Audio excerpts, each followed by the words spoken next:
Bonjour Thierry Morvan. Bonjour. Et joyeux Noël à vous. Merci, joyeux Noël à vous aussi. Vous êtes le directeur exécutif des opérations de la Grande Récré. Est-ce que vous avez eu un beau cadeau sous le sapin, Thierry Morvan? Écoutez, c'était un Noël compliqué, et c'est toujours un Noël compliqué, mais c'est un Noël satisfaisant, et je tiens à remercier nos clients fidèles qui ont pris la peine de venir dans nos magasins malgré les difficultés, et puis remercier aussi nos collaborateurs qui ont fait preuve d'un engagement remarquable et qui ont rempli la mission malgré les nombreuses contraintes. Donc oui, j'ai mon cadeau sous le sapin et je suis extrêmement satisfait. C'est ce que vous vouliez, hein? C'est pas un cadeau que vous allez revendre dans la foulée sur Internet. Non, pas du tout. Nous avons un site internet qui nous permet de proposer à nos clients un service en magasin, parce que ce que nous voulons à la Grande Récré, c'est faire plaisir à des enfants. Et c'est donc apporter un conseil physique à nos clients. C'est-à-dire?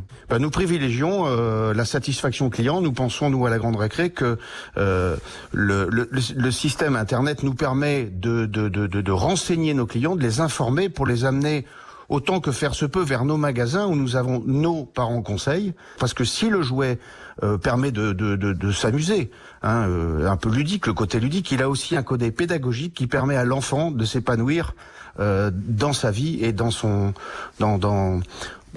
vie de tous les jours. Quels sont les jouets stars de ce Noël 2019? C'est quoi le best-seller? Le best-seller de la Grande Récré, c'est l'ourson noisette que nous avons vendu dans une quantité que nous n'attendions pas d'ailleurs et qui a fait la satisfaction des plus petits et des plus grands d'ailleurs. J'en ai offert un à une dame tout à l'heure d'un certain âge parce que elle était tellement sympathique que voilà, j'ai voulu lui faire aussi moi mon cadeau de Noël à titre personnel. Alors attendez, pour ceux qui connaissent pas l'ourson noisette, ça ressemble à quoi exactement? C'est un ourson relativement traditionnel, en peluche, qui est couleur taupe, avec une belle écharpe rouge qui rappelle le rouge de Noël, voilà, et qui symbolise, je crois, très bien cette fête familiale. Donc ça, c'est vraiment le retour à la tradition, le teddy bear, l'ours en peluche que tout le monde adore. Oui, le fameux teddy bear que nous proposons à nos clients depuis quand même c'est la 5e année cette année, et puis ça prouve que Noël reste une fête familiale au-delà de toutes les cultures, et c'est bien ça qui est rassurant, malgré ce qui se passe. Les gens font Noël et se retrouvent en famille pour fêter la famille tout simplement. N'allons pas plus loin. Alors vous l'évoquez un petit peu en filigrane, vous dites malgré les choses qui se passent, ça veut dire cette contestation sociale oui. Qui est là, qui est toujours là. Comment ça se passe chez vous? Vous savez, il faut prendre ça de manière assez cartésienne. À partir du moment où on a une restriction de liberté d'action des citoyens, donc des clients, vous avez un flux client qui est en baisse. Ça, c'est la première chose. Vous avez des problématiques concernant la logistique. C'est une deuxième chose.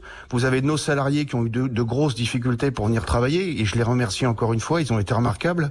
Et puis ensuite, vous avez aussi les clients qui partent avec des sacs assez remplis et qui ont des difficultés puisqu'il n'y a pas de métro et qu'il n'y a pas de RER. Donc je parle surtout pour Paris. Mais on a eu quelques difficultés aussi en province par des coupures d'électricité.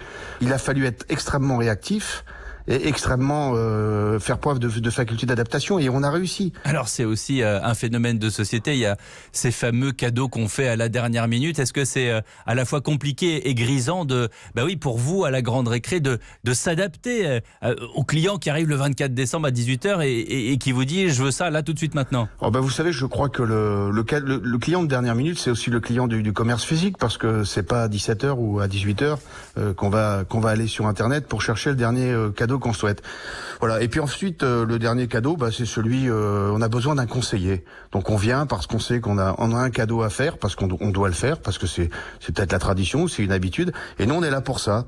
Et donc, je suis dans un magasin actuellement dans la région parisienne, et c'est ce qui se passe. On a énormément de clients, et c'est les clients qui viennent parce qu'ils ont peut-être un peu oublié, ou qu'ils avaient autre chose à faire, ou qu'ils ont été bloqués dans les transports, mais ils viennent pour faire leur cadeau. Voilà. Il y a une tendance ces dernières années, c'est aussi le jouet mixte, parce qu'on veut pas faire de différenciation entre les garçons et les filles. Ça, à la Grande Récré, vous le vivez comment?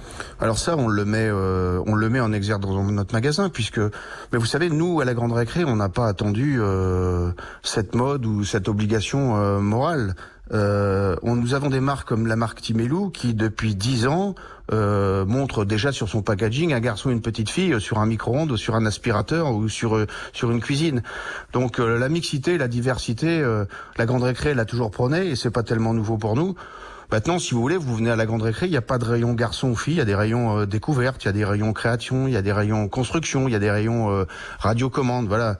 Donc on s'adapte, mais c'est pas quelque chose. On parle enfant à la grande récré, voilà. Et un enfant, ça reste un enfant. Mais ça veut dire quoi? Ça veut dire que vous êtes délibérément contre les cadeaux genrés, c'est-à-dire, je sais pas moi, les petites voitures pour les garçons et les poupées pour les filles? On n'est pas contre. Quand on est commerçant, on n'est pas contre, parce que d'abord, nous sommes dans une entreprise familiale qui s'appuie sur des valeurs qui sont la tolérance, le respect des autres, et puis aussi l'amour des autres, parce que pour vendre des jouets, il faut quand même aimer les autres. Ah ouais, on est contre rien du tout. Le client est roi, donc le client a le droit de venir faire un cadeau pour un garçon, une petite Donc fille. vous suggérez, vous dites ça Voilà. existe aussi. Faut surtout pas, non, c'est pas du tout. Justement, cet esprit de respect et de tolérance à la grande récré, on le conserve.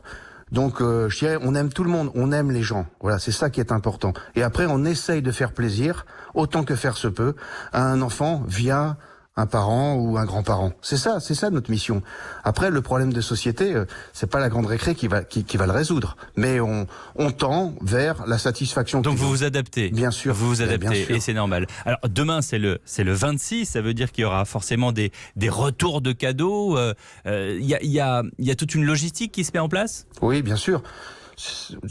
La mission est toujours la même, c'est satisfaire le client après Noël. Donc si des cadeaux ont été achetés en double ou si des cadeaux n'ont pas satisfait l'enfant, eh ben écoutez, vous avez nos fidèles clients ont un ticket de caisse, et puis ils rencontreront des parents conseils qui feront le nécessaire pour, in fine, faire plaisir à un enfant. Dernière question, et non des moindres, puisque depuis 4-5 ans, on a effectivement une prise de conscience sur le recyclage des matières et des jouets aussi. Ça va intervenir d'ailleurs en 2022. Là aussi, comment est-ce qu'on le vit à la grande récré?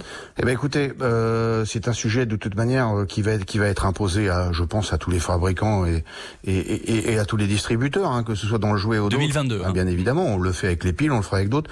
Oui, de toute manière, la grande récré défend un certain modèle de société, et en particulier, alors j'ai cité Tibilo tout à l'heure, je cite aussi, nous avons d'autres marques, hein, on dit pour bien défendre la nature, il faut d'abord la connaître. Donc on a créé une marque qui s'appelle Captaya, voilà. Donc on est sensible, et l'année prochaine, on est aussi vers un autre modèle qui s'appelle le ship from store, c'est-à-dire qu'on va essayer autant que faire se peut d'éviter les déplacements des poids lourds en allant chercher le stock d'un magasin dans un autre. Voilà. Donc si on peut aussi participer à la réduction de l'empreinte carbone, bien sûr que la grande récré va s'engager dans cette voie. Le débat sociétal qui s'adapte aux jeux et aux jouets. Merci beaucoup Thierry Morvan d'avoir été avec nous sur Europe 1 en ce jour de Noël. Eh bien, joyeux Noël et merci beaucoup à vous.